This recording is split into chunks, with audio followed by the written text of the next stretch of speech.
चला मित्रांनो, आज आपण एका लबाड निळ्या कोल्ह्याची गोष्ट ऐकूया. एका जंगलात एक कोल्हा राहत होता. एके दिवशी त्याला खूप भूक लागली. अन्नाच्या शोधात तो एका गावात गेला. त्याला पाहताच गावातील कुत्री त्याचा पाठलाग करू लागली. आता आपल्याला हे कुत्रे फाडून खाणार या भीतीने कोल्हा एका धोब्याच्या घरात शिरतो. पण कुत्रे मागे आहेत हे लक्षात आल्यावर समोरच्याच एका पिंपात कोल्हा उडी मारून लपतो. त्या पिंपात होती निळ. त्या निळीमुळे कोल्ह्याचे अंग निळे होऊन जाते. थोड्या वेळाने कुत्री नाहीत हे बघून कोल्हा जंगलाच्या दिशेने धूम ठोकतो.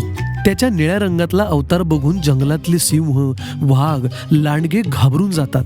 आपल्या जंगलात कोण हा विचित्र प्राणी आला आहे असा विचार ते करू लागतात.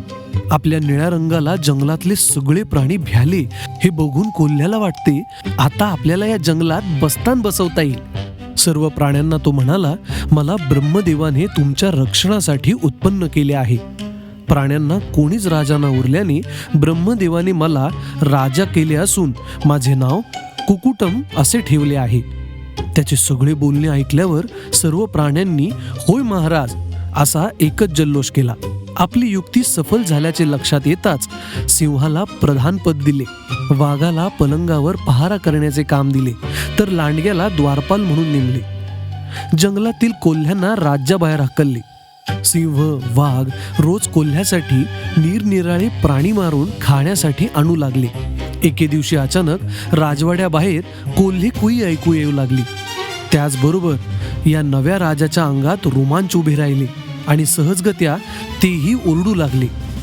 त्याबरोबरच आपण ज्याला राजा समजत होतो तो एक कोल्हा आहे हे लक्षात येताच सिंह आणि वाघाने त्याचा फडशा पाडला. कोल्होबाला पळण्याची सुद्धा संधी दिली नाही. तात्पर्य, खोटी सत्ता आणि दिखावा फार काळ टिकत नाही. Hi everyone! Welcome to Toon Toon Kids Story. Don't forget to subscribe! Hey kids, here's the subscribe button. Click it to watch more fun videos. Don't forget to ring the bell.